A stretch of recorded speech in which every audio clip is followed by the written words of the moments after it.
Bottlerock is kicking off the unofficial start of summer with some big-name acts in wine country. And while some see the concert as a nuisance, others see big business.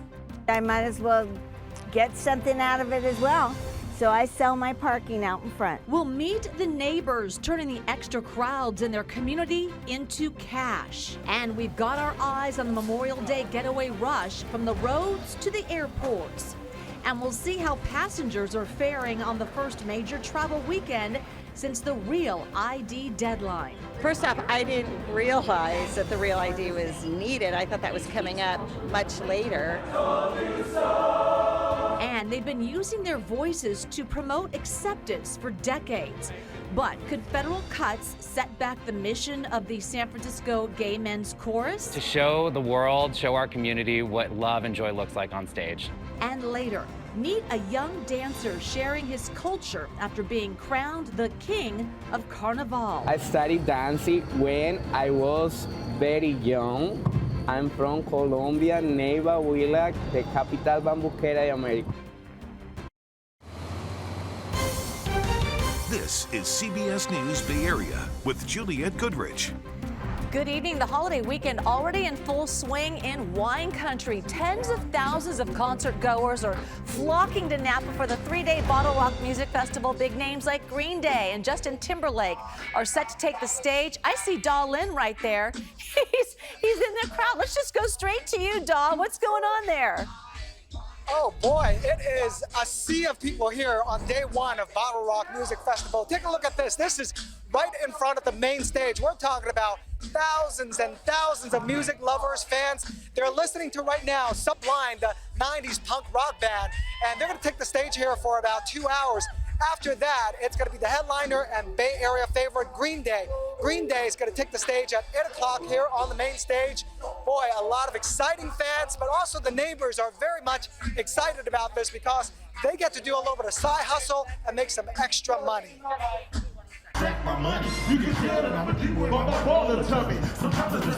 As rapper E40 performs on stage and fans throw their hands in the air, Have fun. neighbor Marlene Nguyen greets festival goers in front of her house just 2 blocks from the main stage. You're already back?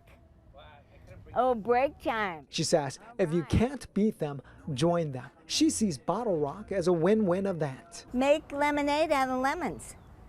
I mean, some people hate this. I say it's going to stay. You might as well enjoy. I love the people. For 12 years, she's been selling spots in front of her corner house and driveway to concert goers. Depending on the size of the cars, I can do 10 to 12 every day. And at $60 a spot, that's a minimum of $600 a day. Based on her track record from past years, she expects to sell out by 7 o'clock on all 3 days of the festival. Now, she has gotten some pushback from drivers looking for public street parking. They said, you don't own the street. And I said, it's true I don't, but you know what? I'm going to watch your car the whole time it's gone. So $60 is nothing out of your pocket. She's not alone. Many neighbors near the Napa Valley Expo are renting out spots ranging from $40 to $100.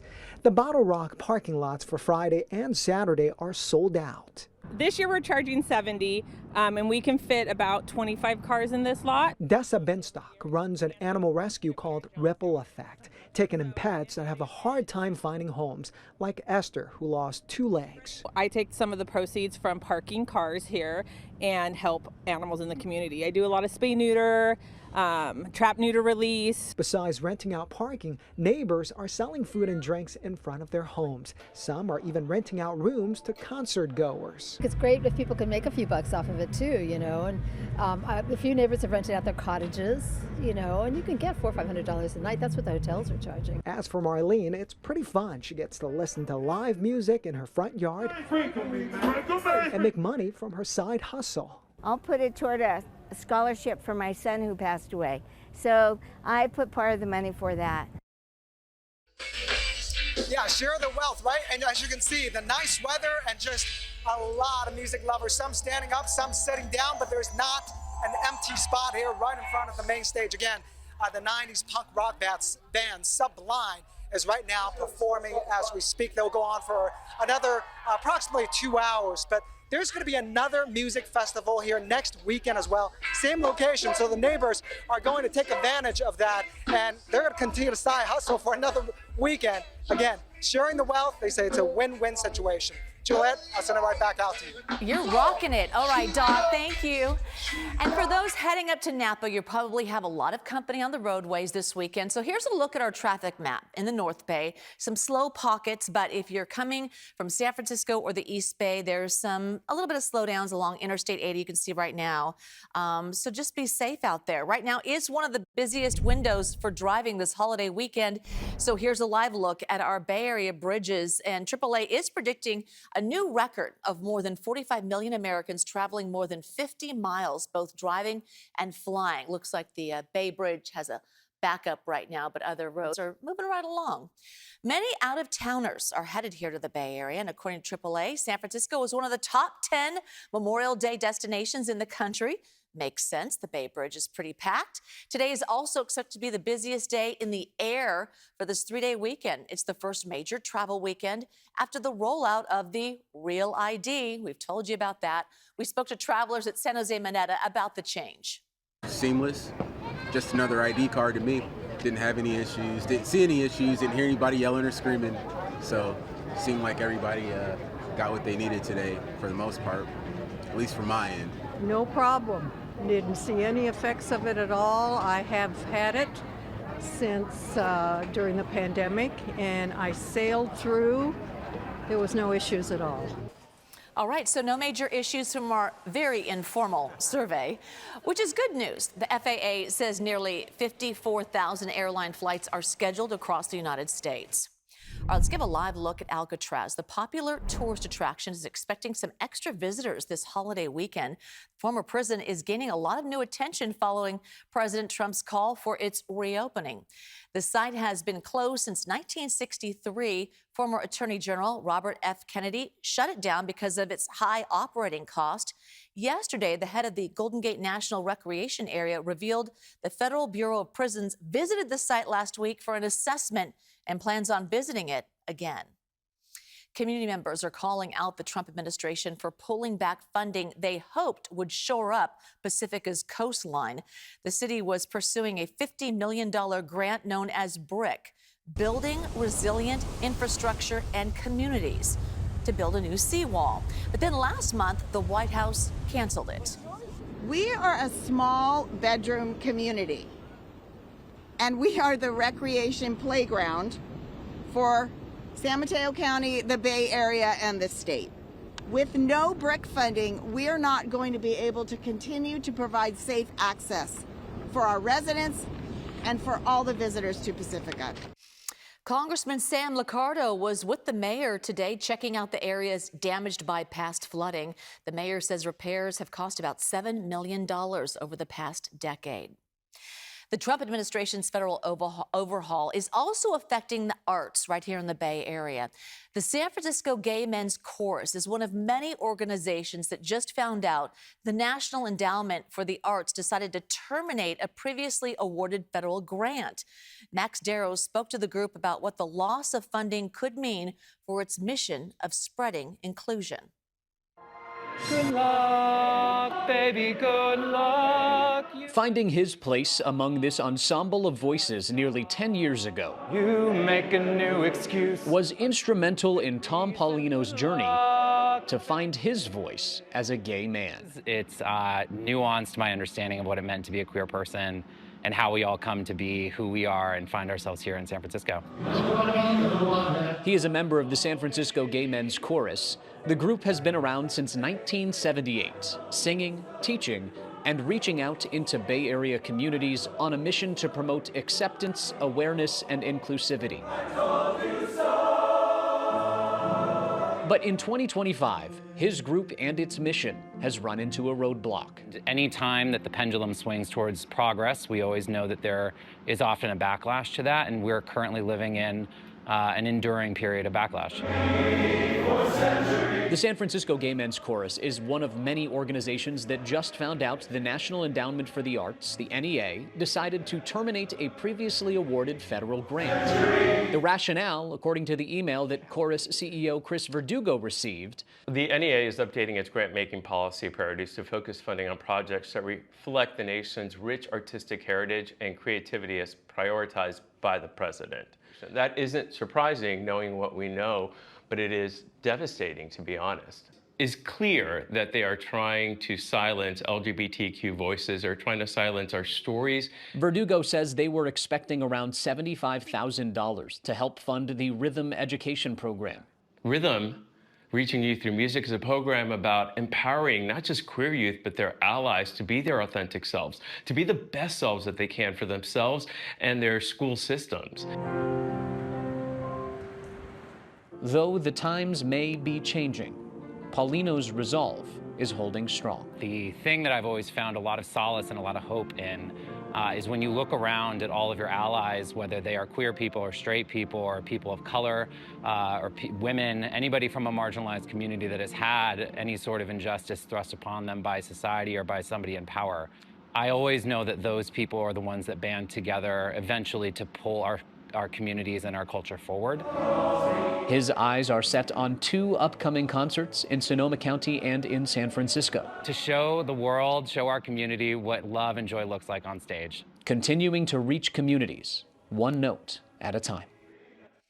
The San Francisco Gay Men's Chorus is seeking donations to help bridge the gap for its Rhythm program. You can learn more on our website, kpix.com. A focus on recovery when it comes to fighting the drug crisis in San Francisco. Mayor Daniel Lurie signed into law new policies that prioritize helping addicts reach long-term remission. City leaders say the goal of the Recovery First legislation is to treat people struggling with addiction with the same compassion as you would a member of your family. Lurie is pushing away from a harm reduction model. The city has ended its policy of offering free drug supplies without providing counseling. Mayor Lurie says every day about 2 people die from overdoses in San Francisco. When someone reaches that moment when they say, I want to get better, we must be ready to meet them with dignity, respect, and real options. That's the heart of this ordinance. This comes weeks after Lurie announced his Breaking the Cycle initiative, which provides more than $37 million in private funds to help tackle homelessness. This Memorial Day will be a very special homecoming for a Livermore native. More than 80 years after Lieutenant Thomas Kelly's plane was shot down, his remains are finally back home. The 21-year-old was missing in action and presumed dead since World War II. We never felt the pain until the actual plane was found. We shed our first tears. The day we got the call on Good Friday of 2018, when we found out the plane was found, we all cried. Kelly's remains arrived at San Jose Airport today and received a military escort. They were found thanks to the efforts of his family, the nonprofit group Project Recover, and the U.S. military. And we will have more on this remarkable homecoming Sunday on KPIX. Still ahead here at 6, a king is crowned ahead of Carnival, and next we introduce you to royalty with rhythm. It's my dream to show my Colombian culture with San Francisco. Plus, carjacking suspects ditch a moving car and dash across Interstate 80. We'll show you the wild takedown. A wild scene on an East Bay freeway. So watch as 3 carjacking suspects make a mad dash across Interstate 80. It happened during a police pursuit this afternoon. The 3 suspects you see there, they ditched the car, then scaled the freeway median near the Ashby exit, ran across 5 lanes of oncoming traffic. As the fleeing suspects scatter, one is quickly caught. Officers caught with a takedown near the freeway on-ramp. And then our chopper followed another suspect. He made it onto a city street, but that's when he gave up. And you can see the guy just raising his hands before he gets tackled to the ground. Other officers then follow. We also saw the 3rd man in a white T-shirt with his hands behind his back, 2 officers patting him down. According to police, the chase started on the other side of the Bay Bridge in San Francisco. After the chase ended, officers reunited the trio. You could see them sitting on the ground, all in handcuffs, while some plainclothes officers searched their pockets. And then they turned their attention to the car, combing through the interior and the trunk of the black sedan, which was just sitting on the freeway where the suspects ditched it. Traffic in both directions was affected. It was a rough way to start the holiday weekend commute. All right, now on to other things. Carnival kicks off this weekend. It is the 47th year as California's largest multicultural celebration, and every year a new king is crowned, someone who embodies the spirit of unity and cultural appreciation. As our Laureen Ayub shows us, this year's king has the moves that can inspire generations. There is a new king in town, and he's got royal rhythm to prove it. San Francisco's newly crowned king of Carnaval, Germán Tique, made his passionate debut at the Cal Academy of Sciences. The Colombian native says he's honored to represent both the Bay and his motherland. I started dancing when I was very young. I'm from Colombia, Neiva, Huila, the capital bambuquera de America. SF Carnaval is celebrating its 47th year, but for Germán, who's newly arrived in the U.S., this is just the beginning. It was difficult to immigrate here, but I'm so grateful. Sharing his roots with a long-standing Bay Area and global tradition. Rodrigo Duran, the executive director of Carnaval, says the celebration benefits everyone. To the community, it brings a lot of pride and joy, and it also brings an influx of money. We bring over $20 million to the economy just on those 2 days. So economically speaking, that's how we contribute. But culturally, we push the envelope and we bring this culture that's always reimagining itself and creating this new identity of what it is to be Latino, what it is to be American, and what it is to be a citizen of this world. And with every step, the new king is spreading joy across the city. It's my dream to show my Colombian culture with San Francisco. Connecting with the Bay Area's diverse communities, one dance at a time. Of course, we'll bring you live coverage of Carnival. It all starts Sunday at 10 on our sister station PIX Plus and streaming on CBS News Bay Area. Coming up, the Piano Man is canceling performances after a major health diagnosis. We have the latest on Billy Joel's rare condition. Temperatures cooled off even further across most of the Bay Area today, running about a half dozen degrees below average in Concord and San Jose, but still climbing up to near normal temperatures in Santa Rosa. A similar trend tomorrow. We're not done cooling off, though. Details on the whole Memorial Day weekend forecast coming up. Cool and breezy conditions across the Bay Area today as a passing storm system to our north squeezed the atmosphere over the whole west coast and helped to usher in those stronger winds. The storm track is going to remain well to our north. Showers making their way intermittently into the Pacific Northwest over the course of the next few days, but those showers are going to avoid the Bay Area. That's not a surprise for Memorial Day weekend, but the storm track is still close enough that as every heart of each storm system passes off to our north, it squeezes the atmosphere once again and results in another burst of stronger onshore winds, helping to keep temperatures below average throughout the holiday weekend. Let's take a look at where our temperatures stand right now as we look out from the top of the Mark Hopkins Hotel towards Sutro Tower, just the very top of Sutro Tower peeking out above the fog. Temperatures only 55 degrees in the city. There's only one spot in the 70s. In late May, this is a cool temperature panel. Low 70s in Santa Rosa. Otherwise, pretty much everybody's in the 50s or 60s, 59 degrees across the bay in Oakland. As we head through the rest of tonight, while the fog is hanging out along the coast right now, that will not remain the case for very long. Let's take a look at the Futurecast fog simulation, and it's going to spread out to a pretty good extent by early tomorrow morning. So a fairly gray start to Saturday morning, but inland, that fog isn't going to last too long. Should be backing up, retreating from the inland valleys by about 9, 10 o'clock at the latest. Should see plenty of sunshine, but it's going to be cool sunshine, a lot like we saw today, with temperatures only reaching up into the 50s, the 60s and 70s for most of us, only 50s at the coast, 57 Pacifica, 56 at Half Moon Bay. Couple degrees warmer in San Jose compared to today, but 72 degrees is still below average. Mostly 70s east of the Oakland Hills. The warmest spots around Fairfield, Antioch, and Brentwood getting up to around 80.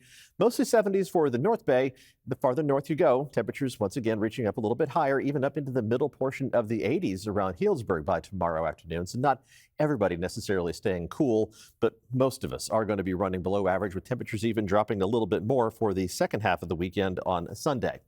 Dog walking forecast for tomorrow does not feature a dog. Today is World Turtle Day, so we will stretch that connection to feature Tim the tortoise, who is not adoptable, but his friend Axios the bunny is adoptable from Oakland Animal Services. They have their Adopt-a-Palooza this weekend, so you can adopt a bunny, a dog, a cat, whatever animals they have available, you can adopt them for free this weekend. Temperatures in Oakland only reaching up into the middle portion of the 60s tomorrow afternoon. And it's going to be breezy enough that Axios may want to hang on to Tim's shell and try not to blow away, because the winds are going to be gusting up into the 25 to 30 mile an hour range tomorrow, but stronger gusts on Sunday. More of these orangish red panels in the background indicating 30 to 35 mile an hour gusts, pushing that cool marine air even farther inland. Look at the 10-day temperature trend for San Jose. Sunday, the coolest day. We warm back up by the middle of next week, and then a 1 or 2 day heat wave on the way, with temperatures up to around 90 degrees by the middle of next week.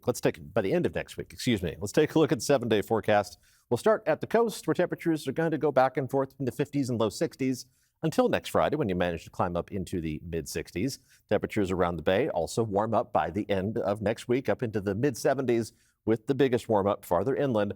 Temperatures inland across the entire Bay Area below normal through the weekend, and then warming back up with the heat arriving for inland parts of the Bay Area by next Friday, where Jules and I live inland to the East Bay. 90s. The AC is going to be kicking in by next week. Yes, speaking of tortoise in the hair, we have a tortoise. It's come out of its hiding, out of its hibernation, and all it wants to eat is iceberg lettuce. So if anyone has any theories or can offer some advice, it's got to have more nutrition than that. Like spinach leaves or anything like that? No, just iceberg lettuce. It's not very nutritious. I know. Yeah. Maybe some ranch dressing. Get the good stuff. Wait, anyway. Yeah, that's healthy. Right. Croutons. Yeah. Anyway, thanks, Paul. All right, coming up. No baseball tonight, but expect fireworks at Oracle. The celebration bringing Attorney General Rob Bonta to the baseball diamond.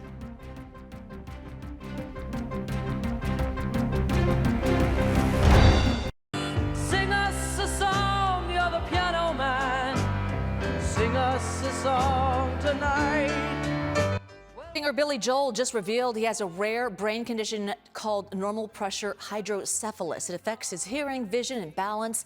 Doctors say the condition happens when too much fluid builds up in the brain's chambers. So in a statement posted online, Joel said he's undergoing physical therapy. Under doctor's orders, he's been advised to refrain from performing while he recovers. So he's canceling more than a dozen shows, including the one planned at Levi's Stadium for October 4th. Almost game time. In about 30 minutes, the Valkyries, they play their first road game of the season. They are in Los Angeles to take on the Sparks. Valkyries hoping to keep the momentum going after their first franchise win this week at home. It's going to be tough, though. The Sparks are hungry for a win after 2 straight losses. Plus, the Valkyries won't have star player Tiffany Hayes tonight. She's recovering from a face injury. And then here at home, no baseball at Oracle Park. Instead, the ballpark is hosting San Francisco State University's graduation. Today's keynote address will come from California Attorney General Rob Bonta. Nearly 7,000 students will get their diplomas as part of the class of 2025. Commencement starts any moment now, and fireworks are going to go off around 9:30. Congratulations to all the graduates. CBS Evening News is next. We're back here with more local news at 7 o'clock right here. See you then.